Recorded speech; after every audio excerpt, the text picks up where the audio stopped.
Mi nombre es Brigitte Suárez Esteban, soy estudiante de Medicina Humana en la Facultad de la Universidad San Martín de Porres, la sede de Lima. Y como bien lo mencionó Paola, tengo la experiencia de ser docente en cursos como histología, anatomía y también una pequeña experiencia enseñando biología celular y molecular. Así que espero que el día de hoy, si ustedes tuviesen alguna pregunta acerca del curso, sé que ya van en el séptimo u octavo tema para los que son de la San Martín. Pueden hacerme cualquier pregunta. De hecho, vamos a estar realizando una trivia al finalizar para que ustedes puedan consolidar todo lo aprendido. Y sin más, vamos a comenzar. Para hablar de una introducción a la histología, yo me puse a pensar cómo podría comenzar la presentación. Y también me puse a pensar cómo puedo transmitirles a ustedes la importancia de la histología humana. Y quiero que vean la imagen izquierda. Es una mujer que está tratando de manejar un carro, no tiene conocimiento absoluto acerca de cómo manejar un timón, para qué sirve el acelerador, el freno, cómo lo puede usar. Entonces, ella se enfrenta a un gran problema. ¿Dónde yo ubico al acelerador y al freno dentro de mi carro? ¿Cómo yo puedo manejar bien el timón? Entonces, estas graves interrogantes, estas grandes interrogantes que tiene esta persona para manejar el carro, es lo que debe dominar para recién tener dominio de él. Y vean en la parte superior izquierda cómo hay muchos carros. Los carros son diferentes, sí, pero tienen las mismas estructuras en común. Tienen un timón, tienen un freno, tienen un acelerador. Entonces, una vez que la mujer sepa cómo manejar estas estructuras tan sencillas que forman parte de la estructura grande del carro, va a poder tener mejor dominio luego para manejar otros carros que de repente tenga la oportunidad de enfrentarse. Más o menos eso podemos llevarlo al campo de la medicina. En la medicina el carro sería como las personas, como el organismo. Las estructuras que se encuentran dentro del organismo sería como en el carro está el timón, el freno, el acelerador. Entonces nosotros como estudiantes de medicina, si queremos algún día estar en un hospital, en un centro médico y lograr manejar ese carro, lograr manejar la enfermedad que tiene una persona, primero tenemos que conocer de qué está hecho el cuerpo y cómo funcionan esas estructuras, esos órganos, esos tejidos que se encuentran en el organismo de todas las personas. Como les decía en la imagen superior, en el carro, los carros son similares, tienen las mismas estructuras, freno, acelerador, timón, pero ¿todos serán iguales? No, lo mismo ocurre con las personas. Tienen los mismos órganos, pero no todos son iguales. Entonces, ahí nosotros nos enfrentamos a una gran interrogante. ¿Cómo yo puedo ser un buen médico? ¿Cómo puedo tener un gran dominio al momento de tener un paciente frente a mí? Y para ello, nosotros en la universidad nos vamos a encontrar con ciencias que nos enseñan a nosotros cuál es la estructura de los tejidos, de los órganos que hay dentro de un organismo, que es común en todos nosotros, en todos los seres vivos, en todos los seres humanos. ¿Cómo se llaman esas ciencias que a mí me indican cuál es la estructura de mi organismo? Se llaman ciencias morfológicas. Morfología quiere decir estructura. Entonces, ¿qué son las ciencias morfológicas? Son ciencias que estudian la forma, el tamaño, la estructura y el desarrollo de los organismos. Y son tres específicamente. Primero tenemos en la parte izquierda a la embriología. La embriología es el estudio del periodo embrionario del desarrollo. O sea, básicamente conoces cómo es que las estructuras que están en un organismo adulto se formaron, de dónde vienen. ¿De dónde vienen, por ejemplo, los tejidos que están en mi riñón? ¿De dónde vienen, por ejemplo, las células que están en el sistema nervioso central? Y mucho más importante, ¿cómo se formaron los huesos? ¿Cómo se formaron las vértebras? Si de repente hay una anomalía en la formación del corazón, de repente hay un espacio entre las aurículas, ¿a qué se debe? Eso tiene que ver con la formación de nuestro organismo y es muy importante. Ahí está la primera ciencia morfológica, la primera ciencia que nos va a ayudar a comprender la estructura de un organismo. Porque quiero recalcar algo acá, chicos. Nosotros no podemos pretender buscar un libro donde hayan 100, 20, miles de nombres de patologías y de descripciones de muchas patologías si no sabemos antes cuál es la estructura de mi organismo y cuál es el funcionamiento normal de mi organismo. Recién ahí yo voy a poder relacionarlo con la enfermedad. Entonces, como segunda ciencia morfológica, que me va a enseñar obviamente la estructura de mi organismo, está la histología. La histología me va a ayudar a ver cómo es de manera microscópica, o sea, de manera muy pequeña, con la ayuda de un microscopio, los tejidos de mi organismo. Esa es la histología, es el estudio microscópico. Anótenlo porque eso es pregunta de trivia que se estará haciendo al final de la ponencia. En cambio, su contraparte, el estudio macroscópico, lo que se ve de manera macro, de manera grande, sin necesidad de un microscopio, es la anatomía humana. Y si ustedes son de USMP, anatomía humana, según la malla curricular, lo dividen en dos, anatomía humana 1 y anatomía humana 2. En anatomía humana 2 a mí me parece alucinante porque comienzan a ver un poco acerca de la neuroanatomía de nuestro organismo. En anatomía humana 1 sé que se enfrentan muchos de ustedes a términos muy nuevos y de repente muy difíciles de memorizar. Pero es muy importante complementar el estudio de la embriología, la histología y de la anatomía. Y sé que muchos de ustedes cuando comienzan a llevar estos tres cursos se preguntarán, wow, pero son bastantes temas, ¿cómo voy a hacer? ¿No podrían poner mejor embriología en primer ciclo o en segundo ciclo, histología en tercer ciclo y anatomía en cuarto y así aminoramos las cargas?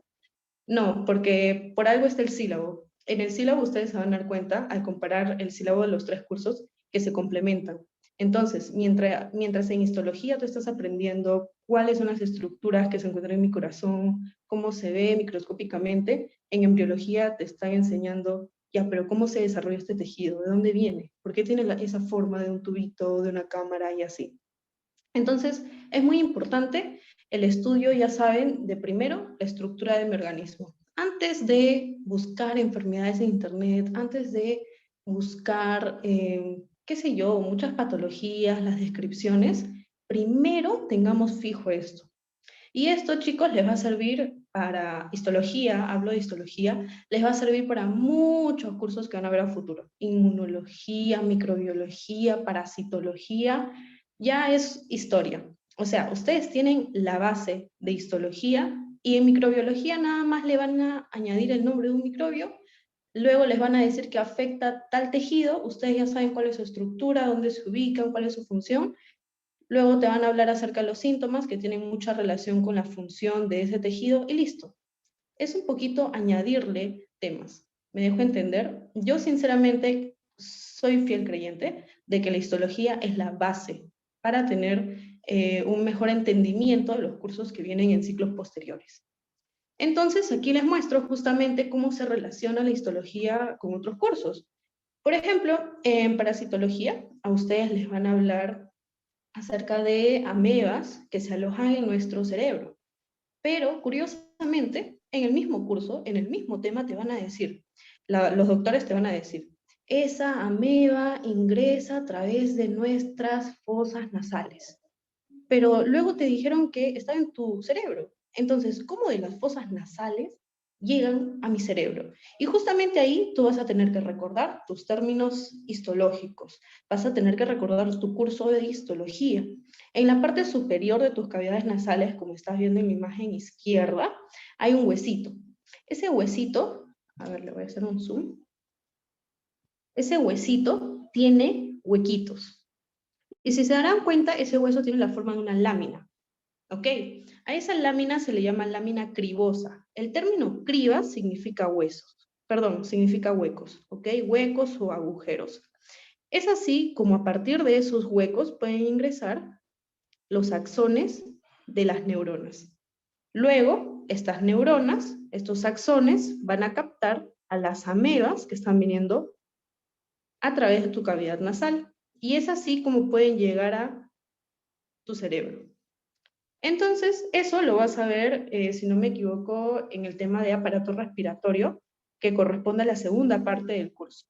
Y es muy interesante, como estás viendo ahorita, que en parasitología solo te añaden el nombre de la ameba, luego te dicen un poco cuál es la vía de entrada, las fosas nasales, y luego te dicen que se aloja en el cerebro y por lo tanto vas a ver manifestaciones neurológicas. Tú ya sabes por qué se dio eso, y lo más importante es entender. Ahora, supongamos que a ti te preguntan por las medidas,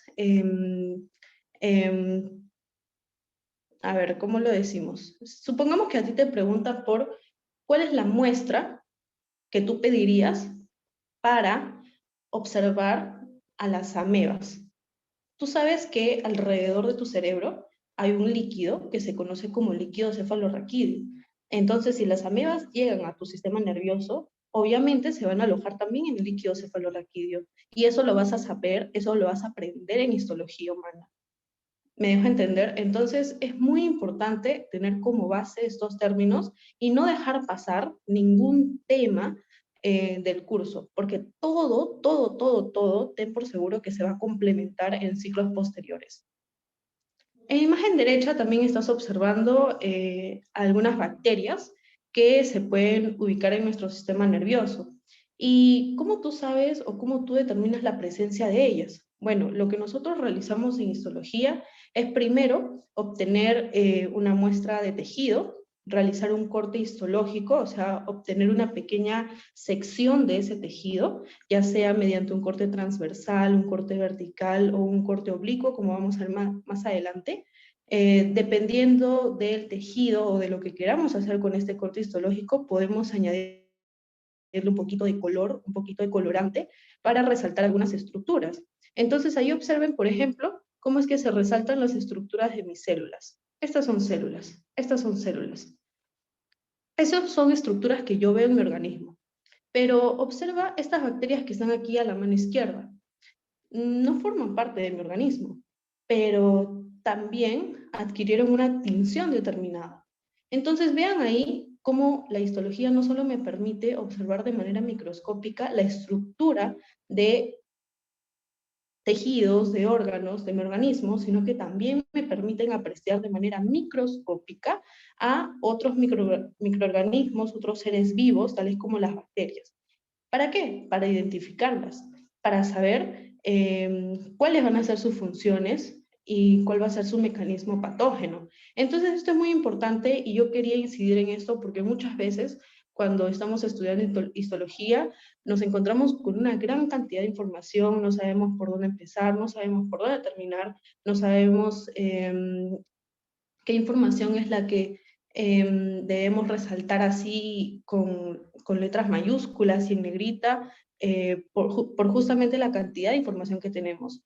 Entonces, para ello, yo más adelante les voy a mostrar algunas herramientas web, les voy a mostrar también algunos libros que ustedes pueden usar como referencia, obviamente basada en mi experiencia. De repente hay muchos libros más que son buenos, pero basada en mi experiencia les voy a recomendar algunos.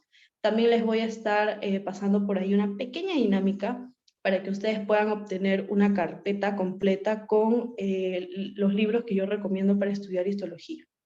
Entonces aquí vamos a hacer un breve recordaris acerca de cómo se relaciona la histología con la biología celular y molecular. Ustedes ya saben que en biología observamos pues las estructuras de nuestra célula. Y como leía en un libro alguna vez, la célula no solo es la unidad de vida, la célula es la unidad de la enfermedad. Porque claro, si mi tejido está dañado, luego ese tejido que forma parte del órgano y el órgano me va a dar alguna sintomatología, pero ¿cuál es lo que está siendo principalmente dañado? O sea, los tejidos de qué están compuestos? De células. Entonces, en realidad, ¿qué es lo que está causando la enfermedad? La alteración de las células. Entonces, por eso es que justamente es muy importante y a mí me gusta escribirlo en grande, a veces cuando estoy muy motivada para estudiar, que la célula es la unidad no solo de la vida, sino también de la enfermedad.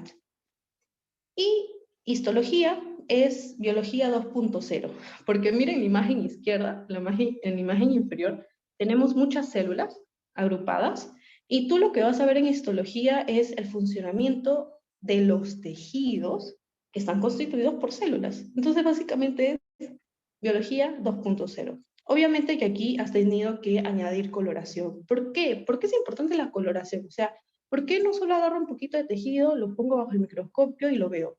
Porque resulta que algunas estructuras de las células no son observables. Entonces tú tienes que añadirle ahí un colorante para resaltar algunas estructuras específicas. Obviamente no vas a añadir cualquier colorante, vas a añadir colorantes específicos como ya lo veremos más adelante.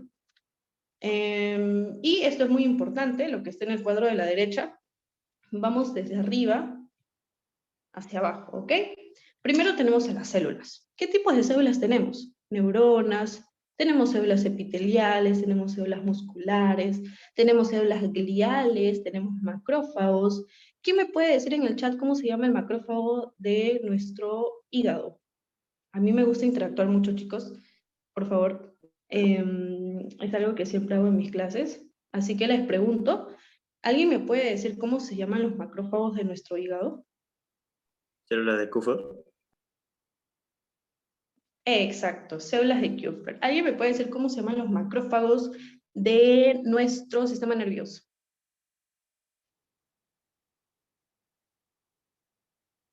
Microglia. ¿Alguien me puede decir de dónde derivan los macrófagos o de qué células derivan los macrófagos? Les hago estas preguntas porque ustedes ya deben estar en su octava teoría, entonces no les voy a, no pretendan que no les haga preguntas. ¿Alguien me puede decir cómo se llaman los, perdón, de qué células derivan los macrófagos?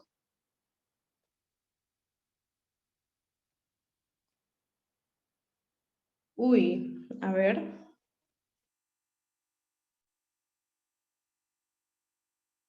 Los osteoclastos no son. Monocitos, perfecto. Recuerden que los monocitos son células que están en nuestro tejido sanguíneo, pero luego los monocitos salen del tejido sanguíneo, se ubican en el tejido conectivo y ahí se llaman macrófagos. Ahora, si se van a la piel, se llamarán células de Langerhans, si se van al sistema nervioso, se llamarán microglía, si se van al hígado, células de Kupffer y así sucesivamente. Bien, lo que mencionó Pedro también es un tipo de macrófago, los osteoclastos son los macrófagos que están en el hueso, y hago un paréntesis porque, ya, se los digo de una vez. Algo que les va a servir mucho para estudiar histología es jugar un poco con los términos, o es al menos lo que yo hacía. Por ejemplo, ver las raíces o los términos que componen una palabra. Por ejemplo, osteo hace referencia a un hueso. Clasto, todo lo que vean en células que terminen en clasto significa o hace referencia a los macrófagos, a células fagocíticas. Entonces, un osteoclasto es el macrófago de mi organismo. Plasto, un plasto es un espacio. Osteoplasto, por ejemplo, es el espacio donde se ubica un osteocito, y un osteocito es un cito, una célula del hueso, del osteo. Jueguen siempre con los términos, eso les va a ayudar muchísimo, se los recomiendo de verdad, porque es algo que me ayudó mucho a mí. Y si tengo la oportunidad de decirle a una persona que está estudiando histología, pues se lo digo, ¿no? Jueguen mucho con los términos, espero que les ayude mucho ese tip. Entonces, luego de esta célula, se pueden agrupar formando tejidos. Ya llegamos a un nivel tisular. Y tenemos 4 tejidos básicos. ¿Cómo que básicos? ¿Qué significa? Un tejido básico es aquel tejido que no puede faltar en un órgano. ¿Ok? Y tenemos 4. O sea, en conclusión, los órganos se componen de 4 tejidos principales. Por ejemplo, en todo órgano vamos a encontrar tejido nervioso. En todo órgano vamos a encontrar tejido muscular. En todo órgano encontraremos tejido conectivo. Y en todo órgano encontraremos tejido epitelial. No se preocupen que más adelante estaremos viendo de manera muy breve los temas que ustedes llevan en histología en USMP, ¿ok? Estaremos repasando un poco cada tema. Luego vienen los órganos. Ya tenemos aquí una organización más allá, ¿no? Compuesta por la agrupación de tejidos, de estos 4 tejidos básicos. Tenemos al estómago, tenemos a los huesos, al corazón, al hígado. Y estos, como ustedes ya saben, se van a unir formando los denominados sistemas o aparatos. Tenemos el aparato digestivo, respiratorio, urinario, y al final esto, en conjunto, me da un organismo, nosotros, un ser humano. Eso nada más les quería recordar para que tengan en cuenta cuáles son los tejidos, los 4 tejidos básicos. Esa es pregunta de trivia, chicos. Creo que Paola me va a matar porque les estoy dando todas las preguntas. Así que memorícenselo. Los tejidos básicos son aquellos que no pueden faltar en un órgano, son los tejidos indispensables, son los tejidos que forman un órgano: nervioso, muscular, conjuntivo, epitelial. Nervioso, muscular, conjuntivo, epitelial, ¿ok? Bien. ¿Qué es lo que más vamos a ver en esta presentación y lo que yo realmente quiero que se lleven, más allá de conceptos teóricos? Primero, ¿por qué estudiar histología? Ya se los comentaba, la histología es la base. Ustedes, repito, y les repito y les repito, no pueden pretender, y se los digo porque yo lo hacía, ¿ok? Es un grave error que yo cometía y que me lo comentó un compañero, un doctor en realidad, y me hizo dar cuenta que no estaba bien. Ver o buscar 10 patologías, 20 patologías, 15 patologías y tratar de memorizarse de qué trata, cuáles son los síntomas, cómo haces el diagnóstico, qué le recetas al paciente, y ahora me recuerdo a mí misma que hacía eso y me da un poquito de risa, porque no sabía en realidad cómo funcionaba el organismo. Entonces, eso te va a ayudar la histología. Primero, conocer cuál es el funcionamiento, conocer cuáles son las piezas del carro, conocer qué está pasando en tu organismo. Luego, vas a poder manejar bien cualquier carro, vas a poder manejar bien cualquier organismo. ¿Por qué? Porque todos tienen las mismas estructuras, todos tienen pedales, todos tienen frenos, todos tienen timones. De repente, una persona no va a tener los mismos síntomas que otra en una determinada enfermedad, pero tú ya tienes noción de cuáles son las estructuras que componen ese organismo. Claro que algunas cosas van a ser diferentes, ¿no?, en el desarrollo de la enfermedad, pero no es tema de esta presentación. Yo lo que quiero que se lleven aquí es por qué es importante estudiar histología. Y ahora, si están estudiando histología, ¿qué es la histología? Eso lo vamos a ver en una diapositiva posterior. Luego les voy a presentar también, se los dije, cómo está estructurado el curso. Siempre háganse esa pregunta, ¿no? Siempre que lleven un curso, yo lo que deberíamos hacer todos en realidad, ver el sílabo. Pensar, ya, este es el primer tema, y este es el segundo. Y en el tercero, pero este tercero involucra el primero y el segundo. Entonces, ya, sí o sí tengo que fijar bien el primer y el segundo tema para que el tercer tema se me haga facilísimo. El séptimo tema tiene 3 subtemas. Wow, entonces tengo que despejar mi agenda para dedicarle tiempo a esta clase. Es muy importante ver el sílabo siempre, siempre, siempre, siempre. Luego vamos a ver cómo estudiar histología. Eso es algo que siempre nos choca, no sé si a ustedes. Cuando tienes un nuevo curso y te dicen, este libro de acá, este libro de acá, este libro de microbiología, de parasitología, de histología, de anatomía. Pero este es bueno. Pero ¿a cuál me voy? Porque hay miles de herramientas, hay miles, miles, miles, pero la cuestión es que tú encuentres cuál se adapta a ti. Por ejemplo, hay un libro de histología muy bueno que tiene mapas conceptuales. ¿Tú eres una persona que aprende muy bien por mapas conceptuales? Si es así, agarra ese libro. Hay personas, como yo me identifico, que si no veo una imagen, o sea, me puedes poner un texto grandote que tenga la mejor información, pero si no veo una imagen de lo que me estás hablando, no lo entiendo. No lo entiendo. Entonces yo busco o he encontrado un libro de histología muy bueno que me ha servido en mi estudio de histología, con muchas imágenes interactivas. De hecho, he encontrado 2. Último, he encontrado otro que también lo tengo en el regalo que les voy a dar luego. Luego también, con respecto a la información, hay personas que necesitan como una explicación muy detallada. No sé si les ha pasado a veces. Es como que te dan la palabra, te dicen A me lleva a B, pero no te explican en realidad dónde está B o qué es lo que pasa con esta estructura. No sé si me entienden. Pero la cuestión es que esa información muy detallada también la vas a encontrar en tipos específicos de libros. Por ejemplo, los denominados atlas, no sé si han escuchado esos libros: atlas de histología, atlas de anatomía, atlas de tal. Atlas viene de la palabra, o mejor dicho, viene del nombre de un hueso que nosotros tenemos en el organismo, que en realidad es una vértebra. Una vértebra es un hueso que está en nuestra columna vertebral. Y específicamente el atlas es lo que está sosteniendo como base a nuestro cráneo. Entonces el atlas, o siempre que ustedes escuchen la palabra atlas, es como una base de algo.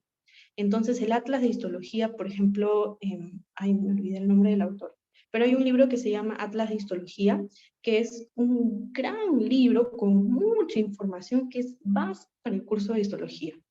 Hay Atlas de Anatomía, es un gran libro con mucha información, por eso los atlas son gigantes, que contiene la información más importante, más valiosa, y así como las pepitas, acerca de, uy, perdón, acerca de la anatomía.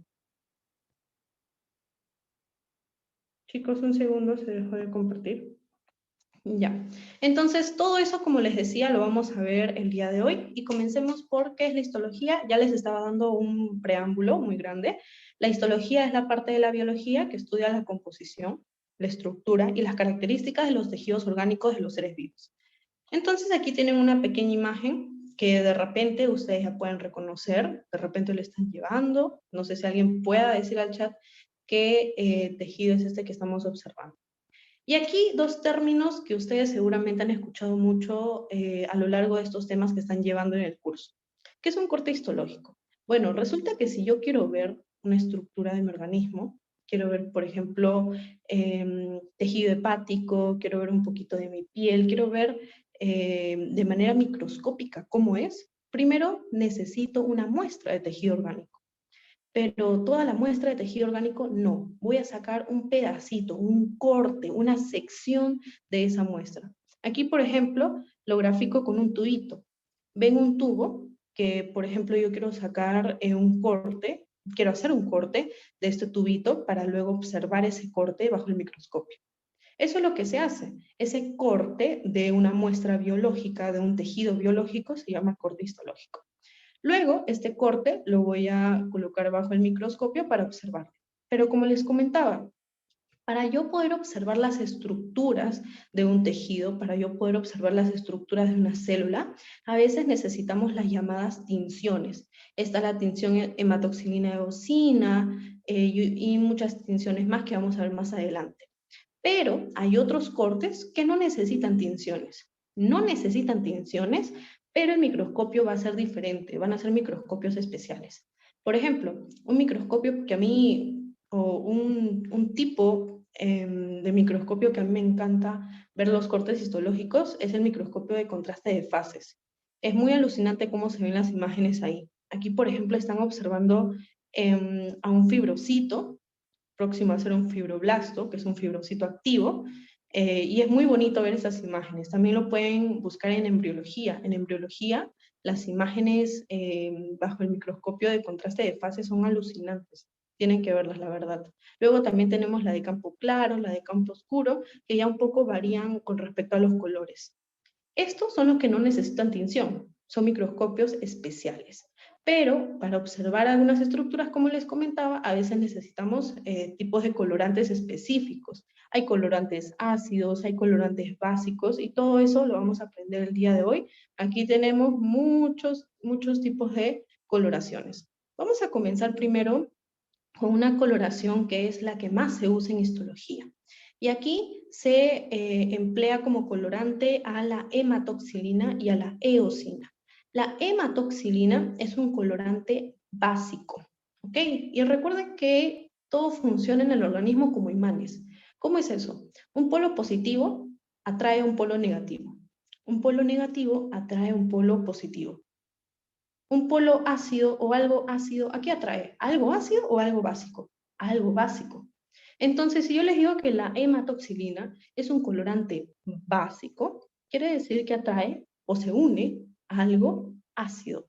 ¿Y qué ácido tenemos en nuestro organismo? A ver, yo les pregunto, ¿qué ácido tenemos en nuestro organismo? Perdón, dentro de las células, ¿dónde encuentro yo ácido? A ver, ¿se acuerdan ustedes? Ácido. Esto lo han visto desde biología. Ácido. ¿Dónde hay ácido? Exacto, en el núcleo. Pero específicamente, ¿qué? O sea, ¿por qué el núcleo es algo ácido? O sea, ¿qué tiene dentro? ¿Qué estructuras? Exacto, el ácido desoxirribonucleico o el ácido ribonucleico. Son estructuras ácidas. Es por ese motivo que el colorante básico hematoxilina colorea mucho y muy fuerte al núcleo. porque en el núcleo es donde se encuentra lo ácido. ¿De qué color o cómo se tiñe el núcleo? Si tiene mucho ácido, bueno, la hematoxilina lo va a teñir de color azul.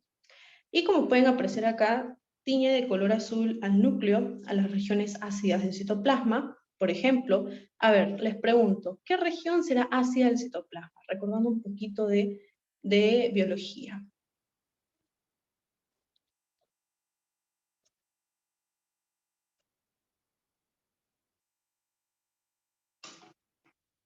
¿Dónde encuentro ácido yo en mi citoplasma? ¿En qué parte? Ya, a ver, les doy una pista. Comienza con ri y termina con somas. Los ribosomas. Los ribosomas son muy ácidos, ¿ok? También los tiñe de color azul. Y también tenemos a la matriz del cartílago. Ustedes ya saben, o de repente tienen un poco de conocimiento, acerca del tejido cartilaginoso, ¿cierto? Bien, luego con respecto a la eosina es un colorante ácido. Y volvemos al juego de los imanes, más, menos, más, ácido básico, básico, ácido. La eosina es un colorante ácido y por lo tanto tiene afinidad por algo básico, como por ejemplo fibras de colágeno, como por ejemplo el citoplasma. El citoplasma de una célula es muy básica, ¿ok? En el citoplasma de la célula hay ADN, hay mucho ADN, no, ¿cierto? Entonces acuérdate así que en el citoplasma es una región básica que tiene afinidad por la eosina. Y la eosina, ¿qué tinción me va a dar? Una tinción rosadita, ¿ok? O una tinción morada clara. Ojo, no siempre van a ver este corte histológico muy limpio de rosado, morado, ya saben por qué, o azul oscuro, perdón, azul oscuro o morado, ya saben que es por la hematoxilina, y el rosado ya saben que es por la eosina, pero lo que les quiero decir acá es que no siempre, más adelante les voy a mostrar una imagen y les voy a preguntar qué tipo de tinción es, así que escuchen, no siempre la eosina tiñe de color rosado. A veces, en algunos tejidos, van a observar que la eosina tiñe de color morado claro, ¿ok? Un morado más claro. Listo. Seguimos luego con la tinción tricrómica de Mason. ¿Qué es tricrómica? Tri hace referencia a tres.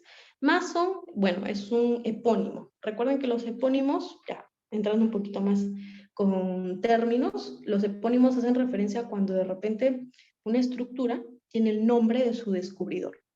Más adelante, por ejemplo, vamos a hablar de Malpighi. ¿Qué estructuras, a ver, recuerden, han escuchado con el nombre de Malpighi? De Malpighi.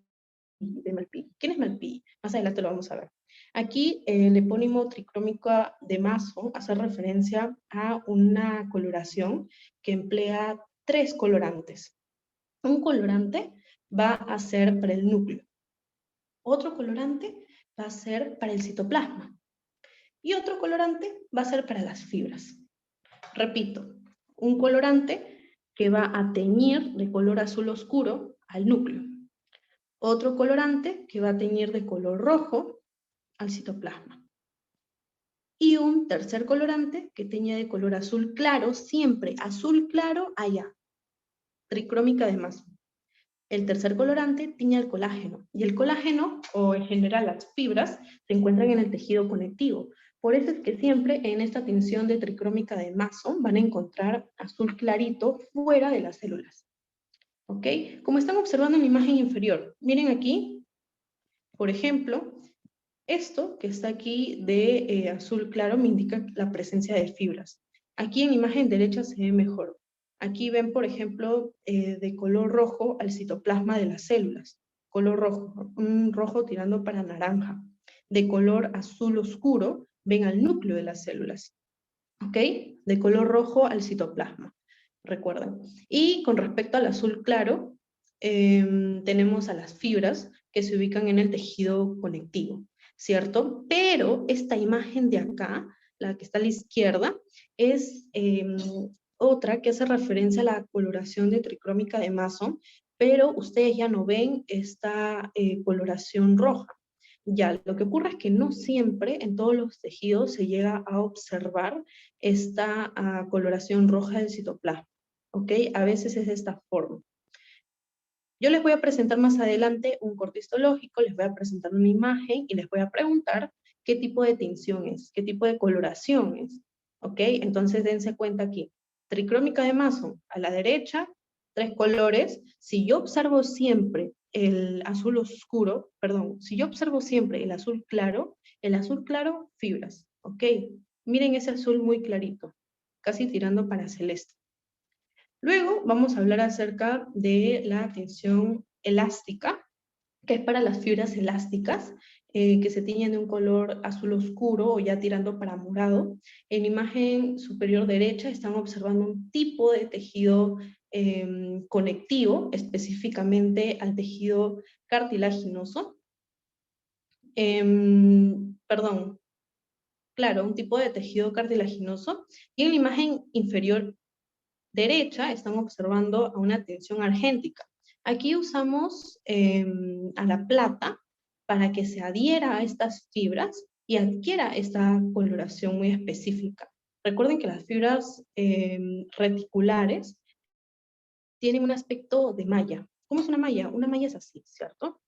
Así, más o menos. Ya, esa disposición tienen las fibras reticulares. Y recuerden que las fibras reticulares en realidad son colágeno, pero de tipo 3. ¿Ok? Seguimos. Luego tenemos por aquí más a la tinción o a la coloración, perdón, hematoxilina férrica en la imagen superior derecha. Esta es la hematoxilina férrica. ¿Y para qué nos sirve? Nos sirve para identificar como tinción negra a las estriaciones de los músculos. Aquí podemos ver al músculo esquelético, por ejemplo, perdón, al músculo cardíaco, y luego tenemos aquí a los núcleos también los va a teñir de un color oscuro, de un color negro oscuro. Los eritrocitos también se van a teñir de manera oscura con esta coloración de hematoxilina férrica. Y en la parte inferior tienen al ácido periódico de Schiff, o también conocido como el PAS. Este va a teñir de manera magenta a las moléculas ricas en glucógeno e hidrato de carbono. ¿Cómo lo pueden apreciar en esta imagen? ¿Y cómo lo pueden identificar ustedes fácilmente? Justamente por la coloración magenta, la tinción magenta que adquiere la membrana basal de los tejidos epiteliales. En esta membrana basal ustedes van a encontrar regiones ricas en hidratos de carbono. Luego tenemos a la tinción de Wright y Giemsa. Esta es muy útil para los glóbulos rojos, específicamente para las células del tejido sanguíneo.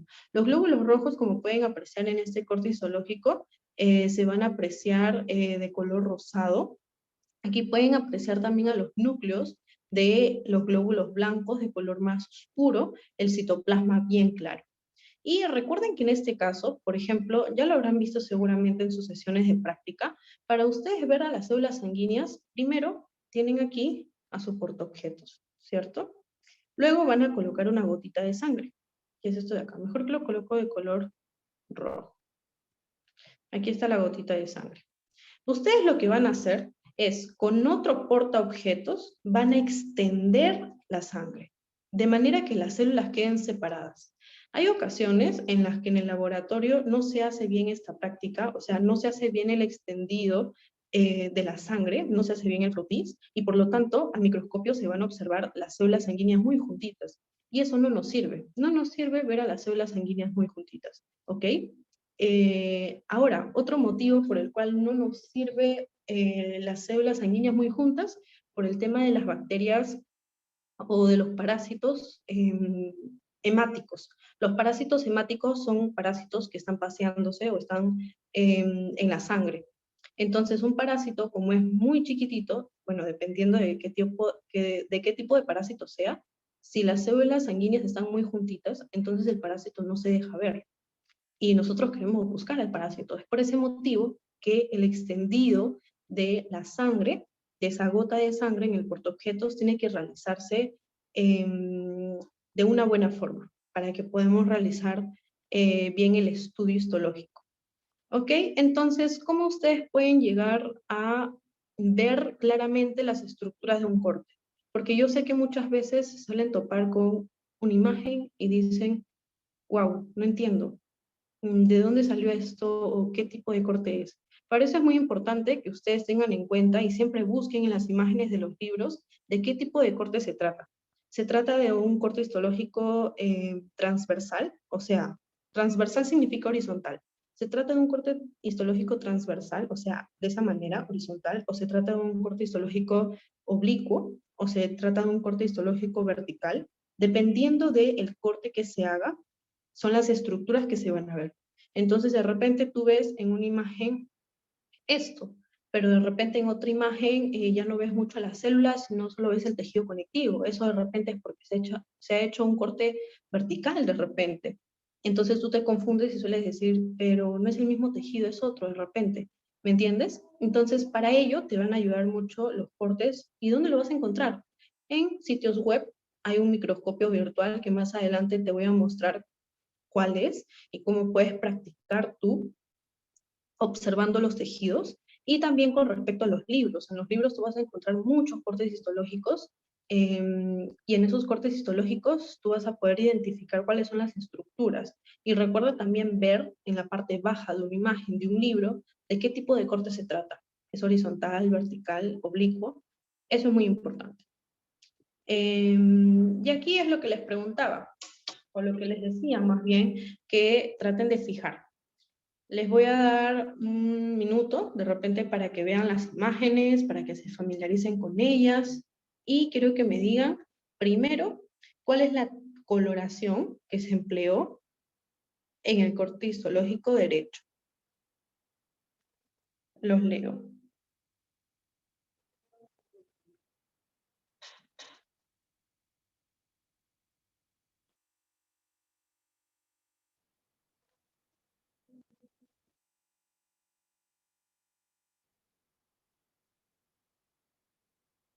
Repito la pregunta, ¿cuál es la coloración empleada para observar el corte histológico de la mano derecha? ¿Será paz? ¿Será Mason específicamente? Muy bien, Marian. La tinción es tricrómica de Mason. Recuerden que en la tricrómica empleamos 3 colorantes, pero no siempre se ve el citoplasma teñido de color rojo, ¿ok? Lo más importante para identificar una coloración tricrómica de Mason es el azul claro. El azul claro que siempre se ubica en el tejido conectivo. En la imagen izquierda, ¿alguien me puede decir? El derecho es tricrómica de Mason. Ajá, exacto. Yomara, ¿por qué dije izquierda? El derecho es tricrómica de Mason. Sí, chicos. Chicos, díganme si les dije izquierda. Bueno, ahora vamos con la izquierda. ¿Alguien me puede decir qué tipo de coloración es?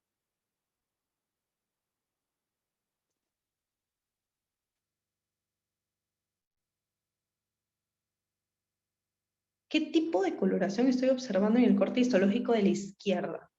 Miren los núcleos, ¿cómo se tiñen? Tienen una tinción oscura, azulina.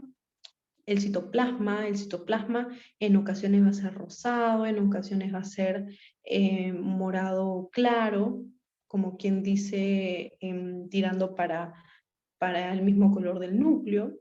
Exacto, Valentina. La tinción que están observando a la mano izquierda es la de hematoxilina y eosina. ¿Y qué tipo de muestra biológica estoy observando en la mano izquierda? ¿Será de repente un tejido de riñón, de repente tejido nervioso? ¿Alguien me puede decir qué muestra biológica estoy empleando en la mano izquierda?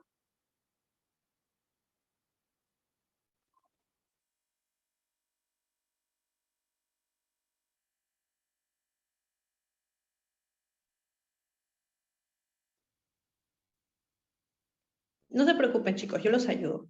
Con respecto a este corte, que tiene la coloración hematoxilina eosina, aquí estamos observando al tejido tegumentario, que es nuestra piel. Específicamente estamos apreciando a la capa más externa de nuestra piel, que se denomina epidermis, y aquí tenemos a la dermis. Recuerden, y les recuerdo siempre un poquito de conceptos para que ustedes lo puedan consolidar, porque es algo que ya han visto en la primera etapa del curso, que la dermis se extiende hacia afuera. Sí, chicos, la dermis se extiende hacia afuera y genera unas especies de deditos. Miren, unos deditos por aquí, unos deditos por aquí. Esos deditos emitidos por las dermis se llaman papilas. Específicamente se llamarán papilas dérmicas, porque son de la dermis. Mientras que estas crestas que quedan aquí de la epidermis se llaman crestas epidérmicas. Así de simple, ¿ok? Ahora, recuerden que la epidermis es la parte de mi tejido tegumentario que está en contacto con el exterior, ¿ok? Con el ambiente. Entonces, siempre en un tejido que esté en contacto con el ambiente necesita protección. ¿Y qué es lo que me da protección a mí? Las células. La unión de muchas células es igual a tejido epitelial. Es por ese motivo que se dice que tu epidermis, como está conformada de muchas células, es un tipo de tejido epitelial. En este caso es un tejido epitelial que tiene muchas capas, muchos pisos, podríamos decirlo, o muchos estratos. Por lo tanto, se llama tejido epitelial estratificado. Con respecto al término poliestratificado, eviten en lo posible emplearlo, ya que recuerden que poli hace referencia a muchos, y estratificado ya te está diciendo que tiene estratos. Entonces, el término poliestratificado está un poco redundante, ¿ok? Aquí con respecto a la piel, al epidermis, recuerden que en la última capa yo voy a tener células muy chatas, células muy planas o también denominadas pavimentosas, ¿ok? Esas células planas ya no tienen núcleo, ya no tienen organelas. Lo único que tienen es queratina. Es por ese motivo que este tejido tegumentario, este tejido epitelial, se llama tejido epitelial estratificado plano queratinizado. ¿Ok? Así de simple. Ahora, recuerda que cada estrato en nuestra piel recibe un nombre. Tenemos al estrato basal, estrato espinoso, estrato granuloso, estrato lúcido. Tenemos también al estrato córneo. ¿Ok? Y en la mano derecha tenemos efectivamente, como ustedes bien lo mencionaron, a la atención a la coloración tricrómica de Maso. Ahora les voy a hablar acerca de Malpighi. ¿Quién es Marcelo Malpighi? Marcelo Malpighi es un personaje de la medicina reconocido por realizar las primeras identificaciones de muchos tejidos, ¿ok? Por eso se le dice que es el fundador de la anatomía microscópica, porque realizó a través de los microscopios que habían en esa época, muy, muy básicos, observaciones de muestras biológicas. Y es así como pudo observar estructuras específicas a las cuales él le dio su nombre. Por ejemplo, ustedes habrán escuchado hablar acerca del estrato de Malpighi. El estrato de Malpighi se encuentra justamente en nuestra piel. Miren, aquí abajo está la dermis. Esto de aquí es la dermis. Todas estas células de acá es la epidermis, es lo que conforma la epidermis.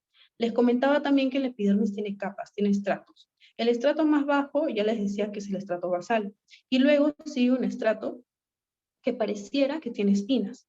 Por ese motivo se llama estrato espinoso. A ver, si no lo ven, ahí le hago un zoom para que lo puedan apreciar mejor. Vean la unión entre célula y célula que pareciera tener espinitas. Por eso se llama estrato espinoso. La unión entre el estrato espinoso y el estrato basal es lo que Marcelo Malpighi llamó como de Malpighi. Uy, lo escribí mal. ¿Ok? Listo, estrato de Malpighi. Luego tenemos, entonces, en resumen, antes de seguir con el otro tejido, el estrato de Malpighi es igual a la unión del estrato espinoso y el estrato basal. Un poquito de términos, nada más. Luego vamos a la mano derecha.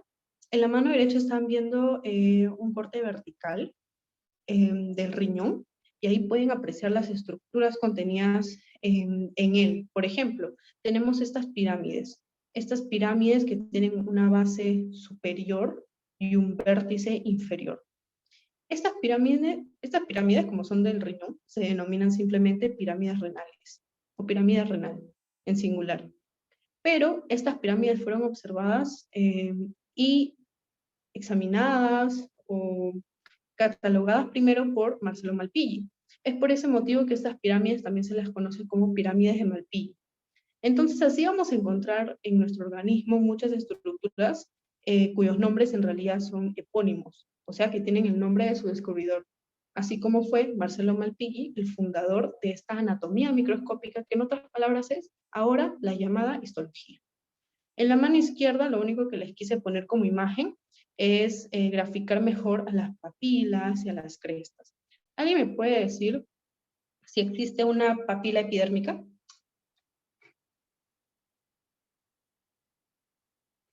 Por el chat.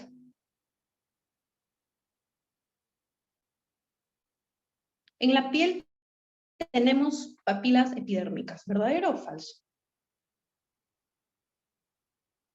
En la piel, repito, tenemos papilas epidérmicas, ¿verdadero o falso? Epi, papilas epidérmicas, ¿verdadero o falso? Exacto, Valentina. Recuerden que las papilas son como deditos, siempre. Las papilas, observen cómo están saliendo de la dermis. Simple y llanamente por ese motivo se llaman papilas dérmicas. En cambio, el espacio que queda, formado por las células del epidermis, se llama cresta. Es una cresta epidérmica. Entonces recuerda, sale la dermis para afuera, protruye, mientras que el epidermis se queda ahí con la cresta. Nada más para eso les puse la imagen, para que lo podamos recalcar. Y bien, sigamos. Ya, aquí vamos a ver mejor cómo está estructurado el curso. Primero tenemos a los epitelios. Recuerden, y les voy a hacer un recordario porque esto ya lo han visto en la primera parte del curso. El epitelio es un tejido de protección formado por células y seguramente para ustedes es muy difícil de imaginarse. Así que yo les voy a poner un ejemplo muy sencillo. La epidermis, o el tejido epitelial, perdón, el tejido epitelial es como el piso que tiene una habitación. Una habitación, una habitación aquí y el piso acá. El piso está conformado por losetas, ¿cierto? Ya. Debajo del piso, ¿qué hay? Debajo del piso hay tierrita. La tierrita, si el piso es como el tejido epitelial, la tierrita es como el tejido conectivo. Entonces, en otras palabras, el tejido epitelial, el piso, está en contacto con el ambiente de esa habitación. Y el tejido epitelial está formado por estos cuadraditos, que en realidad vendrían a ser las células. ¿Ok? O sea, las losetas son como las células del tejido epitelial. Por debajo del tejido epitelial tenemos a la tierrita, que es el tejido conectivo. Una vez dicho eso, ahora ustedes pueden reconocer las funciones que tiene cada tejido. El tejido epitelial decimos que sirve de protección. ¿Por qué? Porque imagínate que no estuviese el piso en tu habitación.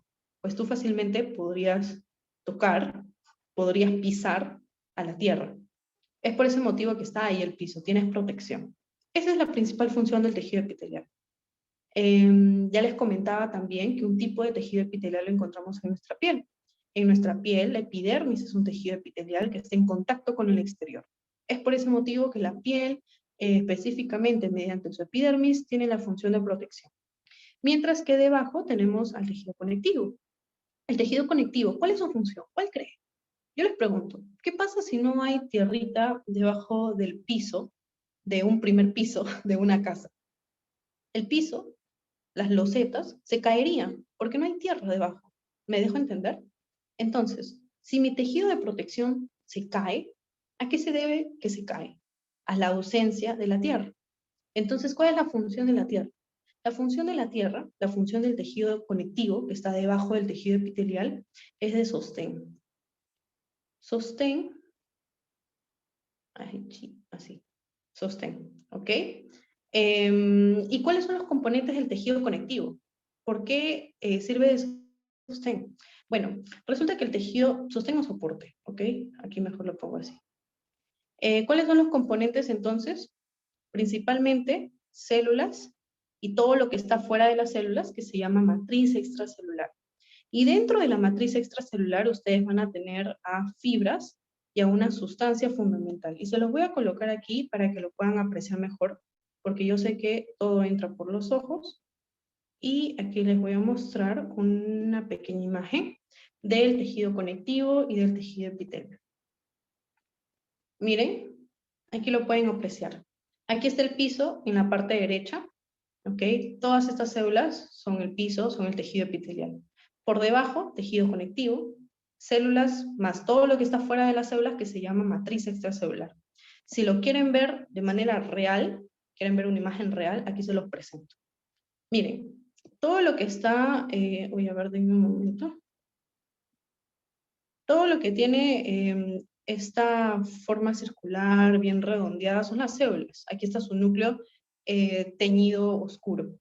Luego aquí vemos algunos vasos sanguíneos. Todo lo que está fuera de la célula se llama matriz extracelular. Ahora, en la matriz extracelular observa, ¿qué hay? ¿Qué será esto? Como hilos. Son las fibras. Ahora, todo lo que está fuera de las fibras, ¿cómo se llama? Se llama sustancia fundamental. ¿Ok? Es una sustancia amorfa, como un gel, por así decirlo. Entonces, la matriz extracelular está conformada por sustancia fundamental más fibras. Así de simple.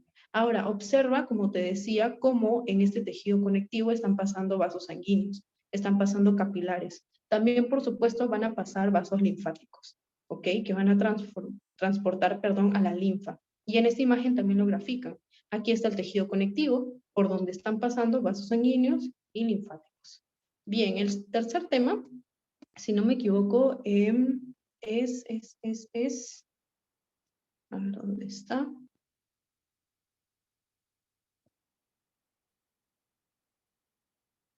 Me parece que es tejido cartilaginoso. Sí, aquí está. Tejido cartilaginoso y óseo. Ya, yo les comentaba que el tejido conectivo está compuesto por células más matriz extracelular. Resulta que hay tejidos conectivos llamados especializados. ¿Por qué se llaman tejidos conectivos especializados? Se llaman especializados porque tienen células con una arquitectura y con una función especializada. Por ejemplo, el tejido sanguíneo es un tipo de tejido conectivo especializado. Anótenlo, pregunta de trivia. El tejido sanguíneo es un tipo de tejido conectivo especializado. ¿Por qué? Porque el tejido sanguíneo tiene células, células sanguíneas, más matriz extracelular, que es una matriz líquida que se llama plasma. ¿Ok? Así de simple. ¿Qué otro tipo de tejido conectivo especializado tengo? Tengo, por ejemplo, a mi tejido óseo. El tejido óseo también es un tipo de tejido conectivo especializado. ¿Por qué? Porque está compuesto por células, osteocitos, osteoblastos, osteoplastos, más una matriz ósea, que es como la matriz extracelular del hueso. Luego tenemos al tejido nervioso, esto ya se los mencioné. Perdón, esto les mencioné primero, esto también. Tenemos al tejido nervioso. Recuerden que nuestro sistema nervioso estructuralmente se divide en dos. Sistema nervioso central y sistema nervioso periférico. Y les voy a mostrar una imagen mejor para que lo puedan entender. ¿Ok? A ver, denme un segundo. Aquí está. Miren, aquí está el sistema nervioso y lo vamos a dividir. A ver, ¿dónde estás? Aquí está. El sistema nervioso central está compuesto por, en la parte superior, el encéfalo. En la parte inferior, la médula espinal. El encéfalo está contenido en la cavidad craneal, mientras que la médula espinal está contenida por dentro de las vértebras que forman parte de la columna vertebral. Así de simple, ¿ok? Entonces acuérdense, sistema nervioso, arriba encéfalo y abajo médula espinal. Mientras que el sistema nervioso periférico es todo aquello que está en la periferia. Por ejemplo, tenemos a los nervios espinales, a los nervios craneales y a los órganos sensoriales, ojos, nariz, lengua, oídos, piel. Algo súper sencillo que debemos entender. Cuando ustedes les hablen de nervios sensitivos, los nervios sensitivos son aquellos que alcanzan nuestra dermis. Ya lo veíamos en una foto anterior. Ok, esos nervios sensitivos me van a poder a mí permitir sentir todo lo que está en mi exterior. Y por eso son superficiales. Imagínate que tus nervios sensitivos estuviesen en tus músculos. Imagínate que tus nervios sensitivos estuviesen en tus huesos. ¿Tú vas a poder sentir el ambiente? ¿Vas a poder tener el sentido del tacto? No, es por ese motivo que tú tienes nervios sensitivos superficiales. Mientras que los nervios sensitivos, perdón, los nervios motores son profundos. ¿Por qué? Porque los nervios motores son aquellos que van hacia tu músculo. Se unen al músculo, a las fibras musculares, y le dicen, contráete. Es por ese motivo que los nervios motores son profundos. Pregunta de trivia. Nervios sensitivos son superficiales, mientras que los nervios motores, como van a mi músculo, los músculos son profundos, son también nervios profundos. Creo que no les mencioné acerca del tejido cartilaginoso. ¿Qué es el tejido cartilaginoso? Uy. El tejido cartilaginoso, ¿ahí dónde estás? También es un tipo de tejido conectivo especializado. A ver, aquí les voy a mostrar. ¿Qué significa tejido conectivo? Células más matriz extracelular. ¿Qué significa especializado? Una arquitectura, una función especializada. Miren, aquí está, por ejemplo, un corte de nuestras vías aéreas, específicamente de nuestra laringe. ¿Ok? Entonces aquí, recuerden que la laringe es una estructura hueca, como un tubito. Chicos, les doy un tip. Y esto lo van a ver mucho en parasitología y microbiología. Todo lo que está por dentro de un tubito, el espacio de un tubo, el espacio de algo hueco, ¿ok? Imagínate un tubo así como un tubo de agua, ya, ese espacio por donde está pasando el agua se llama lumen o luz. Y si es del intestino, ¿cómo crees que se llamará? Luz intestinal. Entonces ya sabes, cuando en un próximo ciclo te hablen de tal microorganismo se ubica en la luz intestinal.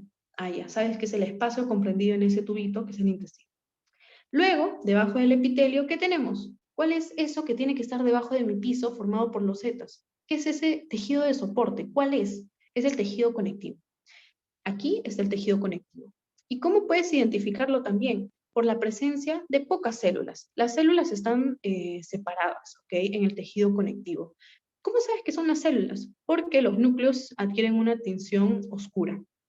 Luego, por debajo del tejido conectivo, vamos a encontrar más tejido conectivo, pero ahora va a ser especializado. Este de aquí es el tejido cartilaginoso. Hago un paréntesis. Estas estructuras de aquí son los vasos sanguíneos. ¿Ok? Listo. Este tejido cartilaginoso tiene una estructura muy importante. Tiene una capita que lo recubre. La capita que lo recubre se llama porque está en la periferia, condrio. Todo lo que vean con el término de condrio es cartílago. Condrocito, condroplasto, condroplasto. No, perdón, condroplasto no. ¿Ok? Listo. Pericondrio. Pericondrio. La capita que está envolviendo a mi tejido cartilaginoso. Este pericondrio es muy importante. ¿Por qué? Porque el pericondrio a su vez tiene dos capitas. Una capa interna que se llama pericondrio condrógeno y una capa externa que se llama pericondrio fibroso. El pericondrio condrógeno, ¿por qué es importante? Porque como dice su nombre, el pericondrio condrógeno es el que da génesis, el que da origen a las células de mi tejido cartilaginoso. ¿Y cómo así? Resulta que en el pericondrio condrógeno tú vas a encontrar a los condroblastos. Los condroblastos son como células madre. ¿Por qué? Porque estos condroblastos se multiplican y se diferencian en otras células, que son los condrocitos. Y estos condrocitos se posicionan, toman posición dentro del tejido cartilaginoso. Y eso hace que el tejido cartilaginoso crezca. Es por ese motivo que este crecimiento dado por los condroblastos que se ubican en el pericondrio condrógeno se llama crecimiento aposicional, porque es un crecimiento a posición, ¿no? Me pongo a posición, primero surjo a partir de la diferenciación del condroblasto y luego me posiciono dentro del tejido cartilaginoso. Ahora, tejidos cartilaginosos hay tres tipos, y aquí te los estoy poniendo. Hay un tejido cartilaginoso hialino, no vamos a profundizar porque es una introducción a la histología, pero quiero que lo sepas. Hay un tejido cartilaginoso hialino, hay otro elástico y hay un fibrocartílago. El hialino, ¿por qué se llamará así? Siempre trata de darle sentido a todo. En histología, dale sentido a todo, en lo posible. ¿Ok? Porque si no, no te acuerdas. Yo tengo la peor memoria, creo, del mundo, o no lo sé, pero es imposible para mí recordar muchos términos. Entonces yo todo lo tengo que o relacionar o ver un poco con la terminología, con las raíces de la palabra, pero les recomiendo sí que jueguen mucho, como les dije, con los términos y traten de buscar maneras de memorizar, ¿ok? Sin necesidad de repetir y repetir y repetir algo mucho. ¿Cómo recuerdo yo qué es hialino? Bueno, perdón. Cartílago hialino hace referencia a algo que es muy clarito.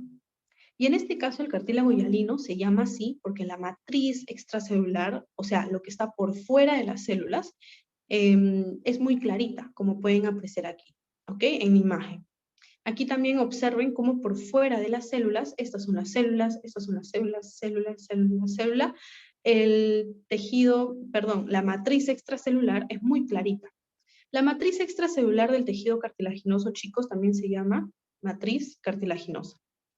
Siempre, en cualquier tejido en realidad, la matriz extracelular adquiere el nombre del tejido. Por ejemplo, matriz extracelular del tejido óseo, matriz ósea. Matriz extracelular del tejido cartilaginoso, matriz cartilaginosa. Y así de simple.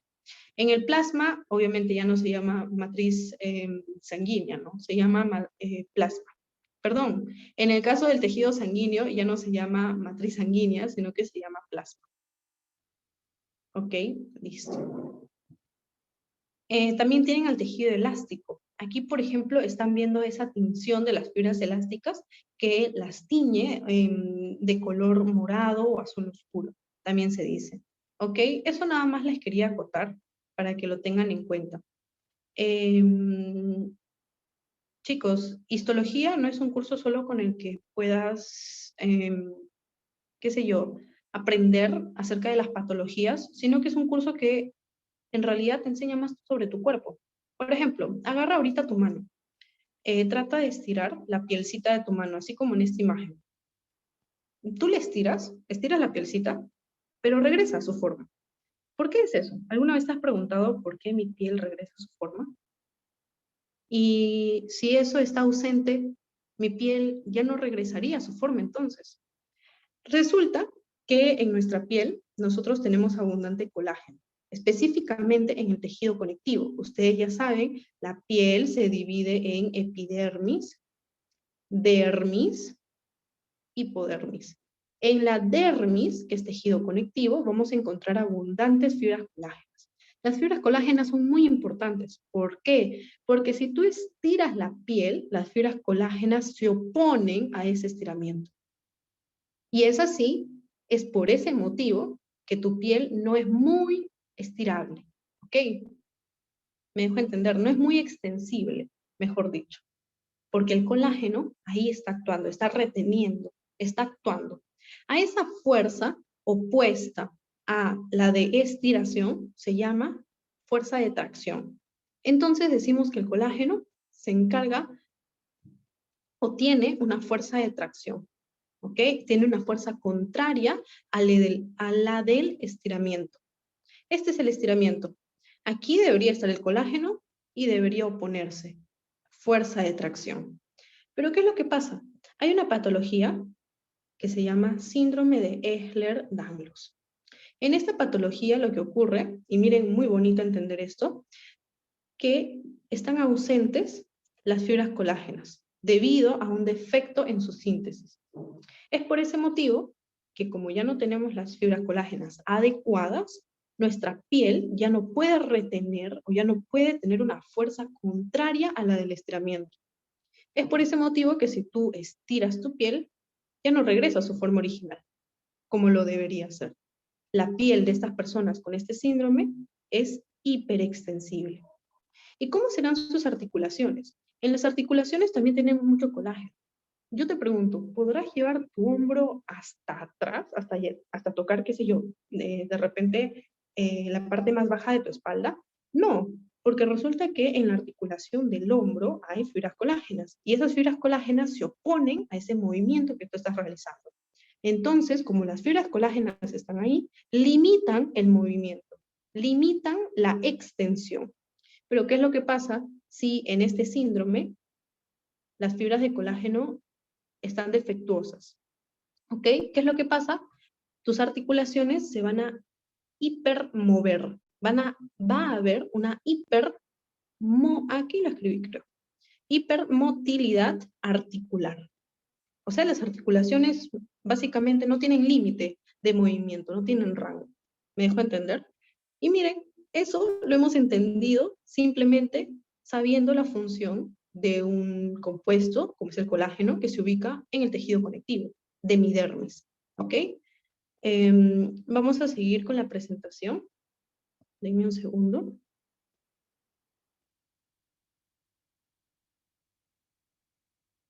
Aquí está. Con respecto al tejido linfático, esto es muy interesante porque les da una introducción para inmunología. Recuerden que la linfa es líquido extracelular. Sí, líquido extracelular. Aquí tengo, por ejemplo, dermis, supongamos que esta es la dermis. Y fuera de las células se comienza a acumular líquido. ¿Ok? Líquido que no va al tejido sanguíneo, sino que se queda ahí, en el tejido conectivo. Este líquido se comienza a acumular, se comienza a acumular, se comienza a acumular. Y células comienzan a rodear ese líquido. De manera que este tubito o este conducto que se forma rodeando a este líquido extracelular se llama capilar linfático. Y el líquido extracelular que está conteniendo se llama linfa. Luego, esta linfa va hacia unos pequeños órganos que nosotros tenemos en todo nuestro organismo, que son los ganglios linfáticos, que son como protuberancias. Tenemos a nivel de la axila, tenemos a nivel de la ingle, tenemos ganglios linfáticos en todos lados, habidos por haber. Hasta en el cuello tenemos ganglios linfáticos, que son muy pequeños. En estos ganglios linfáticos llega la linfa. Y resulta que aquí la linfa se encuentra con macrófagos. Ahora, algo que les debo de decir. El espacio por donde pasa la linfa, dentro del ganglio linfático, y donde están también los macrófagos, se llaman senos.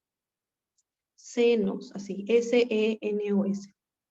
Senos. Entonces, la linfa pasa por los senos, donde se encuentra con los macrófagos fagocitan partículas de la linfa, y luego la linfa sale por otro lado del ganglio linfático más limpia. Por eso se dice que los ganglios linfáticos tienen como función realizar la filtración de la linfa. Porque es como cuando tú tienes qué sé yo, en la cocina, de repente estás haciendo una infusión o de repente estás preparando algo para tomar y quieres filtrar de repente algo con este objeto que ya me olvidé su nombre, no recuerdo cómo se llama, que nos permite filtrar las partículas que queremos que caigan en nuestro vaso. Eso básicamente es filtración de la linfa. La filtración de la linfa es como obtener linfa más limpia. No sé si me dejo entender. ¿Y por qué la linfa se obtiene más limpia? Porque justamente los macrófagos están ahí en estos senos, que son, o que adquieren diferentes nombres. Hay seno subcapsular, seno trabecular, seno paratrabecular, seno medular. Eso no importa, pero lo importante es saber que la linfa pasa por los senos donde se ubican los macrófagos. La limpian, fagocitan partículas y ahora sí la linfa está más limpia. ¿Ok? Está más pura. Y a eso se le llama filtrado de la linfa. Sigamos entonces con respecto al tejido tegumentario. Ya les hablaba acerca de Marcelo Malpighi. ¿Alguien me puede decir cuáles son los estratos que conforman el estrato de Malpighi?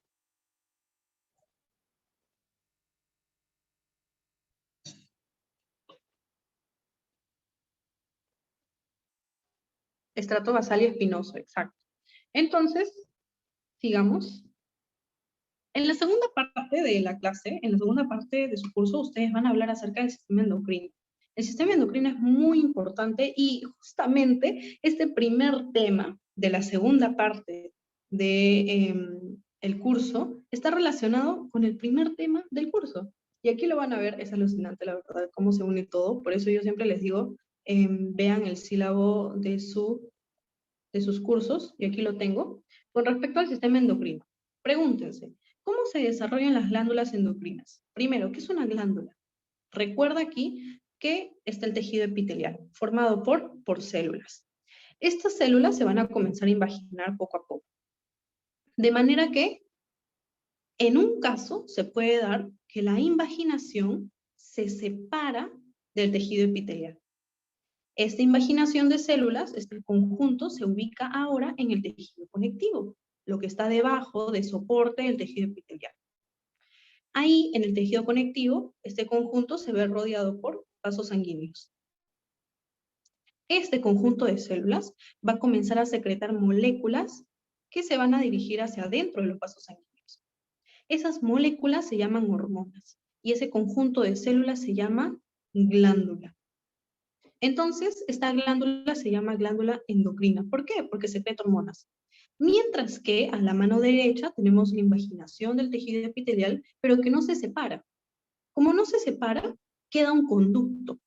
Y como queda un conducto, las moléculas que secretan las células de esta glándula son vertidas hacia el conducto, hacia el exterior, ya sea de repente hacia un órgano, perdón, hacia la cavidad de un órgano o hacia el exterior de nuestro organismo, como por ejemplo las glándulas sudoríparas. ¿Ok? Esta glándula de aquí se llama glándula exocrina. Ojo, en un examen pasado de la sede de Chiclayo, del que muchas personas que son de allá me escriben, me pasaron un examen que preguntaba, ¿las glándulas exocrinas vierten su contenido al exterior del organismo? ¿Verdadero o falso? ¿Ustedes qué le hubieran puesto? Las glándulas exocrinas vierten su contenido hacia el exterior del organismo. ¿Qué le hubieran puesto? ¿Verdadero o falso?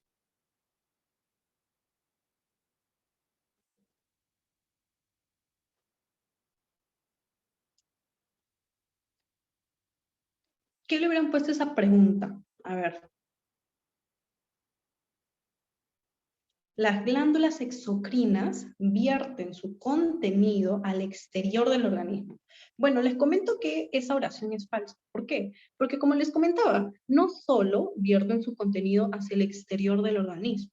Claro, las que vierten su contenido al exterior son las glándulas sudoríparas, pero dentro de nuestro organismo, por ejemplo, en nuestro estómago, como les he tratado de dibujar acá, también hay glándulas. Y estas glándulas van a secretar contenido no hacia afuera del organismo, hacia adentro del organismo, específicamente ¿dónde? En la luz, ya saben que es luz gástrica. ¿Ok? Listo.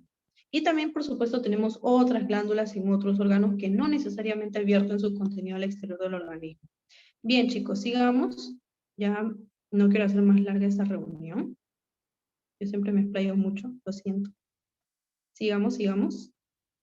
Con respecto a sistema respiratorio y cardiovascular, he hecho una ponencia con 100B acerca de sistema respiratorio. De hecho, la tienen en su canal de YouTube. Si luego la podrían compartir, sería genial. En sistema respiratorio, ustedes pueden entender un poco cómo es que algunas bacterias, algunas amebas, ingresando a través de nuestra cavidad nasal, pueden llegar a nuestro cerebro. Es algo muy importante. Y de hecho, con respecto al COVID, ustedes saben que el COVID causa problemas en la olfacción, ¿cierto? En captar los olores. ¿Y por qué es esto? Se postula en algunos papers, en algunas investigaciones, que probablemente este virus, el virus del SARS-CoV-2, afecte a las células que se ubican en el epitelio olfatorio de nuestra cavidad nasal. Y justamente en ese epitelio olfatorio hay neuronas. ¿Ok? Eso de repente se los comparten en alguna otra ponencia o lo pueden ver en YouTube cuando hablamos acerca del sistema respiratorio. Luego también tenemos al sistema cardiovascular, ahí van a hablar mucho acerca de los vasos sanguíneos y también van a relacionarlo con algunas patologías como por ejemplo la ateroesclerosis. Recuerden que hay una diferencia muy importante en atero y arterioesclerosis. Arterioesclerosis, y aprovecho esto porque era algo que a mí me causaba mucha controversia, entonces de repente ustedes que lo están estudiando, también por ahí que tienen algunas dudas y de repente les ayudo. Cuando mencionan arterio es porque hay un endurecimiento de esclerosis, hay un endurecimiento de las arterias. Mientras que ateroesclerosis es un tipo de arterioesclerosis en el cual el endurecimiento se debe a las placas de ateroma. Esa es la principal diferencia. ¿Ok? Listo. Con respecto al sistema digestivo, a ustedes les van a enseñar primero en las vías digestivas superiores, la boca, el esófago. Luego les van a hablar acerca del estómago, el sistema digestivo 2, por supuesto, les van a hablar acerca del estómago, acerca del intestino delgado y grueso, en fin. Tienen que entender muy bien cuál es la función de las microvellosidades cuando hablen del sistema digestivo, cuando hablen específicamente del intestino delgado, claro, del intestino delgado y el intestino grueso. Tienen que entender muy bien las funciones de las microvellosidades. ¿Saben por qué? Porque yo les pregunto, ¿cuál es la principal función de las microvellosidades? Es la absorción. Ahora, ¿qué pasa si viene un patógeno, si viene un microorganismo, una bacteria, un virus, y daña las microvellosidades de las células de mi intestino? Si esto pasa, el intestino ya no va a tener la capacidad de absorber todo lo que se encuentra en el lumen intestinal. Y por lo tanto, se pierde la capacidad de absorción y se pierden muchas moléculas en el lumen intestinal que luego van a salir de nuestro organismo. Y es así como se origina la famosa diarrea. La diarrea se debe a una falla en la absorción del intestino. ¿Y quién se encarga de la absorción intestinal? Las microvellosidades. ¿Las microvellosidades de quiénes? De las células del intestino. ¿Cómo se llaman las células del intestino? Enterocitos. Eso es muy importante que lo tengan en cuenta. ¿Saben por qué? Porque en parasitología, en microbiología y en otros cursos les van a decir, esta bacteria tiene como signo la diarrea. Una diarrea profusa, una diarrea sanguinolenta, por ahí te van a decir si es que afecta a los vasos sanguíneos. Y tú te vas a preguntar, o de repente tú, como estudiante, vas a pretender memorizarte, ya, el signo de este es diarrea, el signo de este no es, el signo de este sí. Pero, ¿qué es lo que realmente tú tienes que entender? Si hay afectación de las microvellosidades, se afecta, por lo tanto, también la absorción. Y esta falla en la absorción me genera la diarrea. ¿Ok? Luego, con respecto a los aparatos reproductores, eso también es muy interesante, aparato reproductor femenino y aparato reproductor masculino, que de repente suele ser un poco, o a mí se me hizo difícil su estudio por la cantidad de información que hay y por la cantidad de hormonas que intervienen en estos aparatos reproductores. Por ejemplo, el aparato reproductor femenino está relacionado mucho con las hormonas y las hormonas ejercen diferentes efectos en cada tejido. Entonces, tú leías de repente un enunciado, un párrafo en un libro y de repente esa misma idea en otro libro, pero más a profundidad. ¿Qué es lo importante?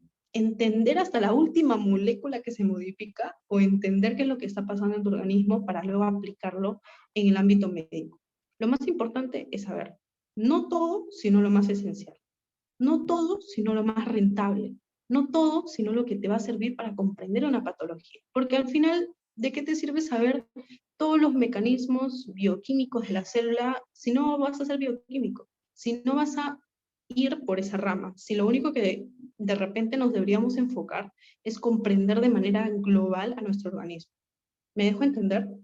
Entonces siempre traten de ahorrar tiempo, o mejor dicho, enfocar su tiempo en lo que realmente debería ser su objetivo de estudio. Mi objetivo de estudio es entender cuál es el funcionamiento de la arteria, sí, pero mi objetivo de estudio no es en saber cuál es el funcionamiento de la última molécula que ha sido descubierta, que se ubica en las arterias. No sé si me dejo entender. Entonces, eso les quería transmitir en esta oportunidad. Y ya para culminar con esta presentación, que no quiero que sea muy larga, les voy a proporcionar algunas herramientas que ustedes pueden emplear para su estudio de histología. Aquí tienen, por ejemplo, el Histology Guide. Anoten, Histology Guide. Aquí lo tienen, Histology Guide en la parte superior. Ustedes le dan clic a buscar. Cuando le dan clic a buscar, van a tener una serie de opciones a la mano derecha de los tejidos que pueden apreciar. Por ejemplo, tienen células, epitelio, tejido conectivo, tejido muscular, etc. Lo más importante o lo más interesante de esta aplicación es el paseo que tú te puedes dar por un corte histológico. Por ejemplo, supongamos aquí que yo pongo el tendón. El tendón es una estructura que tiene abundantes fibras colágenas. Es un tejido conectivo es denso. ¿Por qué se llama tejido conectivo denso? Denso se llama porque tiene una gran densidad, tiene una abundancia de fibras. Por eso se llama tejido conectivo denso. ¿Ok? Y hay pocas células. Más fibras, gran densidad de fibras y poca densidad de células. ¿Ok? Pocas células, mejor dicho. Hay otro tipo de tejido conectivo que se conoce como tejido conectivo laxo. El laxo es el que tiene la misma o similar proporción de fibras con similar proporción de células. Tendón, ya sabes, tejido conectivo denso. Aquí te puedes pasar por el corte y puedes hacer mucho zoom, puedes hacer el zoom que tú quieras, puedes ver a las células. Y es más, aquí te indica qué células yo encuentro en este tejido conectivo. Por ejemplo, aquí yo voy a encontrar los fibroblastos. Los fibroblastos son muy importantes. ¿Por qué? Porque vean su nombre, fibroblasto. Blasto es una célula que da origen a. Fibro hace referencia a las fibras. ¿Qué quiere decir esto? Un fibroblasto es aquella célula que se encarga de sintetizar fibras. Pero tengan mucho cuidado con con la otra célula que es el fibrocito. Recuerden, el fibroblasto y el fibrocito son diferentes. Ya no me da mucho tiempo para explicar un poco la diferencia y cuándo estos están activos y también su diferencia con respecto al miofibroblasto, porque es algo muy importante. Así que luego les voy a estar compartiendo una herramienta donde ustedes van a poder encontrar esta información. ¿Ok? Bien, aquí en el caso de esta página pueden encontrar muchas herramientas para comprender un tejido o el funcionamiento de un tejido, las estructuras que se encuentran en él. Vean en la mano derecha cómo les muestra un panel donde me indica qué tejido estoy viendo, cuáles son las estructuras de este tejido, cuáles son las células que forman parte de este tejido. Y así van a encontrar muchos cortes, muchas descripciones más. Miren, aquí por ejemplo tenemos un cordón umbilical, donde apreciamos a la gelatina de Wharton, que no es más que el tejido conectivo con aspecto gelatinoso. Vemos en la parte derecha toda la descripción que nosotras necesitamos. Si, por ejemplo, queremos buscar a las células mesenquimales, aquí las vemos, aquí nos las busca y nos las muestra. Las células mesenquimales son como células del tejido conectivo de un embrión. Siempre que escuchen el término mesénquima, ojo, mesénquima es el tejido conectivo, pero de un embrión. ¿Ok? El tejido conectivo se llama en adulto, pero ¿cómo se llama eso en embrión? Mesénquima. ¿Y cuáles son las células que forman el mesénquima? Células mesenquimales, células mesenquimatosas también llamadas. ¿Cuál es la característica importante de estas células? Que tienen una apariencia estrellada. ¿Debido a qué? Debido a que emiten prolongaciones, ¿ok? Por eso se dice que tienen una forma estrellada. Estas prolongaciones se van a unir con las prolongaciones de otras células, como están apreciando aquí en esta parte, no sé si la pueden apreciar. Vean cómo el citoplasma de una célula o la prolongación de una se une con la prolongación de otra. Vean esas rayitas. Esas uniones que hay entre la prolongación de una con otra van a ser uniones de tipo comunicantes. Y ahí ustedes van a aplicar su biología celular y molecular. ¿Cuál es la importancia de una unión comunicante? Una unión comunicante es como un porito muy pequeño que va a permitir el paso de moléculas muy pequeñas, como iones, por ejemplo. Y esos iones son muy importantes para el desarrollo de las células, para el desarrollo de toda la maquinaria celular. ¿Ok? Esa es una herramienta que yo les recomiendo. Y ahora, ya para no hacer larga la presentación, vamos con los libros. ¿Qué libros les recomienda la universidad? El que está a la derecha, el de Kierszenbaum. No sé en la sede de Chiclayo, pero al menos en la sede de Lima, de la San Martín, suelen recomendar mucho este libro de Kierszenbaum. De hecho, es un libro base.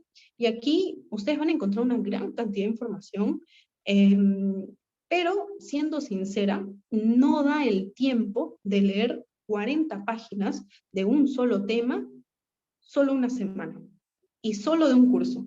No es rentable. Así que lo que yo les recomiendo y lo más bonito que tiene este libro es que en la parte final de cada capítulo ustedes van a encontrar mapas conceptuales. Y los mapas conceptuales te ayudan a esquematizar mejor tus ideas. ¿Cuáles son los subtemas? ¿Cuáles son los tipos de este tejido? Y dentro de cada tipo, ¿qué células se encuentran? Eso es muy importante. El manual CTO es un libro que yo recientemente he descubierto. Es un manual que recientemente he descubierto que tiene información muy concreta y tiene imágenes buenísimas. Una de las buenas imágenes que he encontrado acerca de tejidos, imágenes, no cortes histológicos, ojo, no tiene cortes histológicos. Por ahí de repente que tiene uno que otro, pero tiene imágenes, tiene gráficos que te ayudan a entender la disposición de un tejido dentro de un órgano. Es alucinante.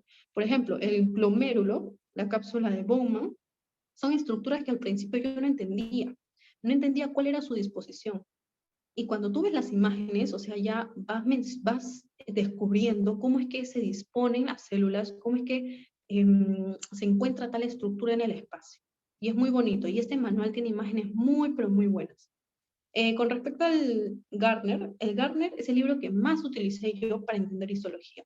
Este libro tiene cortes histológicos, tiene asociación con patologías, tiene unas explicaciones que son las mejores para mí. Yo, que no suelo entender muchos términos de manera fácil, necesito que me den como el contenido o la información masticadita, o sea, todo así bien explicado, hasta la última palabra. Me dejo entender, y el Gardner te da eso. El Gardner es un libro donde vas a poder encontrar una explicación como un cuento. Es muy amena, ¿ok? Con respecto al Ross, no lo he leído, pero sí sé que muchas personas lo recomiendan, así que lo pongo aquí. Con respecto al de Di Fiori, no he tenido la oportunidad de verlo. También sé y he escuchado que muchas personas lo recomiendan, así que lo coloco aquí también porque es uno de los que más he escuchado. El de Junqueira, como dice aquí, es un atlas, tiene mucha información, cada capítulo creo que son más de 30, 20 páginas, y como les digo, llevando 5 cursos, llevando hasta 6 cursos, a una en el ciclo no le da el tiempo. Y como no te da el tiempo, entonces no es muy rentable leer un libro tan extenso. De repente por ahí que tiene algún resumen, de repente por ahí que tiene preguntas para practicar, qué sé yo. Pero les coloco estos libros para que se puedan familiarizar con las múltiples herramientas que hay. Aquí están algunos otros libros que yo tengo en una carpeta de Drive y que se los voy a compartir. Tengo, por ejemplo, este libro de aquí. Para los que son de la sede de Lima, de este libro de aquí, el profesor de teoría ha sacado muchas preguntas para los exámenes. Eso es algo que yo me di cuenta cuando estaba llevando el curso. En la parte final de cada capítulo de este libro, ustedes van a encontrar preguntas. Y si se dan cuenta, váyanse al capítulo de tejido epitelial, por ejemplo. En el capítulo de tejido epitelial hay unas 3 a 4 preguntas que se han repetido en exámenes de la sede de Lima. Igual con tejido conectivo, igual con tejido cartilaginoso. El resto de los capítulos ya no los vi, pero sí hay varias preguntas que se repiten de este libro. ¿Será que el docente de repente emplea mucho este libro? ¿Qué sé? Luego, aquí tengo los libros que les mencionaba. Aquí está el Di Fiori, aquí está el Ross, por aquí está el Gardner. Este libro de aquí es muy bonito para ver cortes histológicos. No se ve muy bien, o sea, no se ve en HD, pero sí algo se ve. Aquí está el Jenser. No he tenido la oportunidad de leerlo, pero también he escuchado que lo recomiendo. Luego, con respecto a otra herramienta que yo les puedo recomendar, es mi canal de YouTube. Les recomiendo mucho mi canal de YouTube, donde pueden encontrar videos explicativos acerca de temas de tejidos y cortes histológicos. Van a encontrar, no son explicaciones en realidad, van a encontrar casos clínicos. Y esto es muy importante para mí. Yo que ya llevé el curso, lo relaciono mucho con preguntas. Y de repente ustedes, cuando terminen de ver cada tema, puedan darse una vuelta por mi canal de YouTube y puedan ver, ya, ¿qué tema quiero resolver? Un poquito de preguntas. De repente ya entendí, ya consolidé mi tema de tejido cartilaginoso. Si ese es el caso, te invito a visitar mi canal de YouTube, a ver el video de tejido cartilaginoso, a darle clic y a familiarizarte con preguntas de tipo caso clínico. Ahí, por ejemplo, hay preguntas acerca del síndrome de Ehlers-Danlos. Ahí vas a ver y te relatan, o yo les cuento, mejor dicho, un paciente acude a consulta y manifiesta tener hiperextensibilidad, hipermotilidad de las articulaciones. Tiene fracturas. ¿Cuál es el defecto asociado a esta patología? Y ahí yo les coloco una serie de alternativas para que ustedes puedan de repente pensar, de repente pausar el video y luego escuchar cuál es mi explicación ante la respuesta. También tengo videos acerca de parasitología y ahora último, hace un par de días, subí un video acerca de neuroanatomía, que es un curso que me encanta, me encanta, me encanta. Y próximamente estaré subiendo videos acerca de la segunda parte de histología. Así que espero que puedan suscribirse. Además, que ahora sí, para terminar esta presentación, les digo lo siguiente. Este drive que está aquí, que está lleno de libros, yo se los voy a obsequiar de manera gratuita. ¿Para qué va a servir ello? ¿O cómo pueden obtener ello? Bueno, vayan a mi canal de YouTube, abran un video cualquiera, denle like al video, suscríbanse a mi canal y tómenle un screenshot. Luego, etiquétenme desde su Instagram, por supuesto. Etiquétenme Suárez Brigitte 8. A mí me va a llegar un mensaje. Yo voy a ver qué personas me han etiquetado y les voy a pasar el link de este drive. Y así van a poder obtenerlo. Si son de la sede de Lima, se van a ganar con este libro de USMLE de histología, porque de ahí vienen muchas preguntas por el docente de teoría. Les repito, ya para culminar, primero, denle like y suscríbanse a un video. Perdón, denle like a un video y suscríbanse al canal. Luego vayan a Instagram, etiquétenme, Suárez Brigitte 8. Y yo les estaré pasando el link del drive. Chicos, eso es todo por mi presentación. Muchas gracias por la confianza en mi persona para unirse a esta ponencia, significa mucho para mí. Quiero decirles también que en Instagram ustedes pueden mandarme cuando deseen algún mensaje, si desean de repente o tienen una pregunta con respecto a un tema, si algo no entienden, si desean que les recomiende un texto o un libro para entender ese tema, me lo pueden preguntar. Siempre me doy el tiempo de apoyar a otras personas, porque de repente cuando yo estuve llevando el curso, tuve muchas dificultades.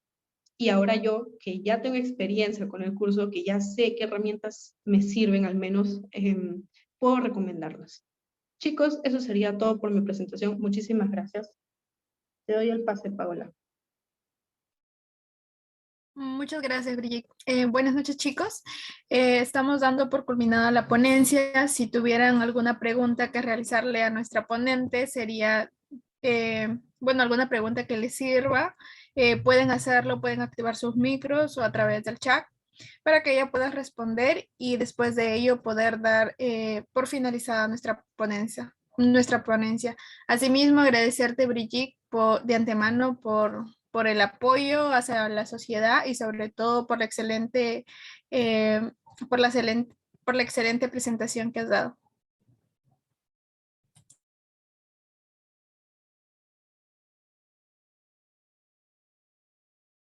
Muchas gracias, Carolina. Me parece que alguien preguntaba en el chat, Mariana, ¿las células estrelladas de los embriones tienen alguna relación con las neuronas? Bueno, recordemos que en los embriones todavía no están todas las células formadas y desarrolladas como tal.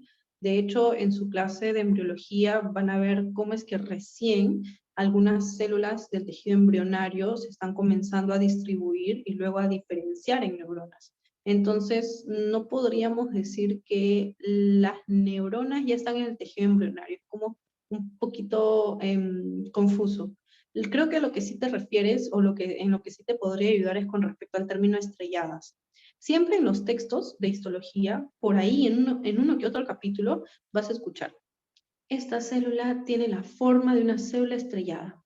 Esta es una célula estrellada. Esta célula se une con otra que tiene forma estrellada. Eso probablemente sí lo veas mucho, porque en nuestro organismo hay muchas células que tienen forma estrellada. ¿Y a qué se debe esa forma estrellada? A sus prolongaciones. Bien. Mariana también me pregunta, ¿consumir colágeno fortalece los fibroblastos? Bueno, con respecto a eso, recuerda que en nuestro organismo hay un metabolismo. Entonces, no necesariamente porque tú consumas colágeno vas a producir colágeno. Me dejo entender. El colágeno no funciona de esa manera. Lo que sí podemos hacer es consumir mucha vitamina, porque recuerda que las vitaminas ayudan en la síntesis de muchas moléculas que forman parte de nuestros tejidos, especialmente la vitamina C, la vitamina D. Eso es muy importante. Ahora, si te refieres al colágeno que encontramos en algunos alimentos, no sé si ustedes se acordarán o de repente han visto mucho que cuando comen las patitas de pollo, ustedes encuentran una parte muy blanda, ¿ok?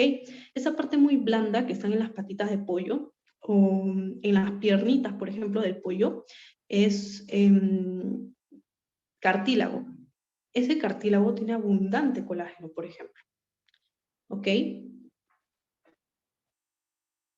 Exacto, Mariana, por la forma. Es por la forma que muchas células en nuestro organismo se llaman células estrelladas. ¿Ok? Ojo, ojo, ojo, ojo, ojo, ojo, para que no se me confundan. Una célula de Langerhans, por ejemplo, tiene forma estrellada y por eso se le llama célula estrellada. Pero la célula estrellada en sí, ¿es como se le conoce a esa célula? No. Se le conoce como célula de Langerhans, pero se le podría decir célula estrellada por la forma. Entonces, siempre que escuchen el término célula estrellada, ese no es el nombre específico para una célula, es la denominación que recibe gracias a su forma. Por ejemplo, en nuestros huesos nosotros tenemos a los osteocitos. Los osteocitos son células estrelladas. ¿Por qué? Porque emiten prolongaciones que hacen parecer que los osteocitos tienen forma de estrella. Por eso son células estrelladas. Pero específicamente los osteocitos se van a llamar células estrelladas, no, se llaman osteocitos. Solo que en algunos libros, para no repetir mucho osteocitos, osteocitos, osteocitos, por ahí que les van a poner estas células estrelladas y tal, tal, tal, tal. La vitamina C ayudaría al colágeno, pero por supuesto, la vitamina C ayuda muchísimo al colágeno. No quiero hacer muy larga esta presentación, pero les recomiendo ir a este video de mi canal de YouTube donde hablo acerca del colágeno. La vitamina C ayuda en la síntesis del colágeno. Es por ese motivo que nosotros a veces desarrollamos el escorbuto. A ver, un segundo. ¿Dónde está el video? Si no me equivoco, está aquí. Creo. No. Este de aquí. El que dice resolviendo casos clínicos, tejido conectivo, ahí yo les hablo acerca del escorbuto. El escorbuto se produce debido a un defecto en la síntesis de las fibras colágenas. Pero ¿por qué las fibras colágenas no se están sintetizando bien? Por la ausencia de vitamina C. Pero ¿cómo interviene la vitamina C? Resulta que la vitamina C ayuda en la hidroxilación de una parte del colágeno. Entonces, vaya, sería muy difícil ahorita explicarles sin una imagen porque yo soy muy visual y quiero ponerles una imagen para que entiendan, pero lo único que les voy a decir es lo siguiente. La vitamina C interviene en la síntesis de la gran molécula llamada colágeno. Si el colágeno no está sintetizado correctamente porque la vitamina C no está, no has consumido o no eres una persona que tenga el hábito de consumir vitamina C, por ejemplo en las frutas como la naranja, vas a desarrollar el escorbuto. ¿Por qué? Porque en las encías, que es tejido conectivo, tú vas a necesitar abundantes fibras colágenas. Recuerda que el tejido conectivo de tus encías es un tejido de soporte, ¿ok? Es un tejido base. Entonces, si las fibras colágenas no están ahí, pues vas a desarrollar el escorbuto, justamente por esa ausencia de vitamina C. Ya para no ahondar mucho en ese tema, ¿alguien tiene alguna otra pregunta más? Entonces, ¿consumir cartílago serviría de algo? No, chicos, sinceramente no funciona así. Eso ya lo van a conocer más en química, perdón, en bioquímica. No es consumir cartílago para sintetizar cartílago, no va por ese camino. No sé si me dejo entender. Lo que pasa es que cuando nosotros ingerimos un alimento, dentro de nuestro organismo se descompone, así en pedacitos. Esos pedacitos luego van a servir como fuente de energía. ¿Ok? Y esa fuente de energía luego va a servir para sintetizar a los precursores de las grandes moléculas que se ubican en nuestro organismo. Entonces, vean ahí cómo es un ciclo de repente un poquito complejo que lo van a ver en bioquímica, que es muy importante entender y no es cierto de que consumir esto me va a ayudar a sintetizar más de esto. Obvio, con los precursores sí funciona. Con respecto a la vitamina C se encuentra en frutas como las naranjas, pero la vitamina C es un precursor del colágeno, o mejor dicho, es una molécula que me sirve en la síntesis de colágeno. Entonces, si yo consumo mucha vitamina C, va a haber mucho que permita sintetizar el colágeno. Entonces voy a poder sintetizar las fibras colágenas en el caso de las encías. ¿Sería tal vez consumo de colágeno, gelatina? No sabría decirlo. Gelatina, colágeno en gelatina, no sabría decirte. No tengo conocimiento de ello, sinceramente. Pero eso es lo que les podría decir con respecto a todo lo que les estaba platicando. ¿Camu camu es malo comer diario? No.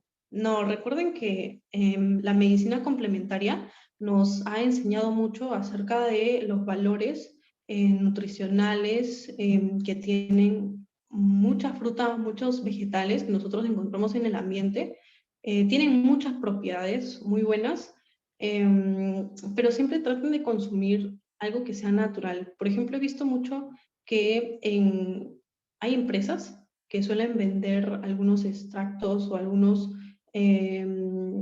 alimentos enlatados o en frascos que dicen tener mucho valor nutricional porque están hechos a bases de frutas, a bases de verduras, a bases de camu camu, a bases de muchas verduras que tienen mucho valor nutricional, pero deben tomar en cuenta que cuando ustedes toman una verdura o una fruta y la pasan por un procesamiento, pierde todo su valor nutricional.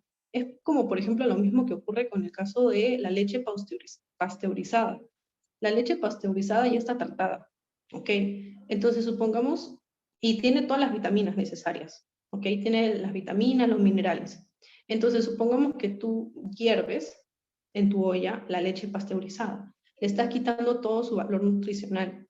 Entonces, es por ese motivo que es muy importante conocer de repente y tomar en cuenta cuáles son las propiedades que tiene un compuesto y cómo yo lo puedo aprovechar para mi beneficio. Y tomar en cuenta también qué es lo que pasa si someto un compuesto de repente a la calentura o de repente a las grandes temperaturas, perdón, y cómo perdería su valor nutricional, ¿no? Por eso es muy importante conocer eso. Chicos, ¿alguien tiene alguna otra pregunta?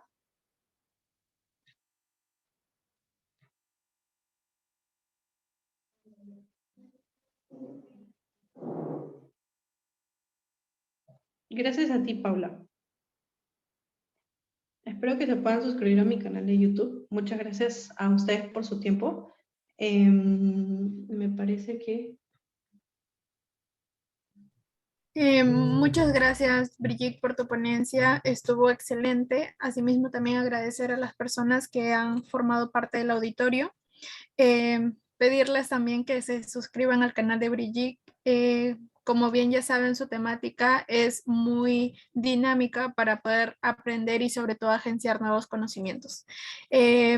Damos por concluida la ponencia. Asimismo, decirles de que vamos a estar pasando por el grupo el pase de lista final y asimismo también el link para que puedan acceder a la trivia. Brigitte, disculpa, ¿podrías brindarnos una palabra clave que va a estar solicitada en el pase de lista final? Sí, claro. La palabra puede ser... a ver, ¿qué palabra me gusta? Me gusta la palabra eosina. Ya saben cómo se escribe, E-O-S-I-N-A. Esa va a ser la palabra clave, Carolina. Listo, Brigitte, gracias. Bueno, para repetirles a todos las palabras claves eosina, asimismo damos por concluida la ponencia. Muchas gracias, Brigitte. Muchas gracias, chicos. Nos vemos. Gracias por la confianza y por la oportunidad. Espero verlos en una próxima oportunidad.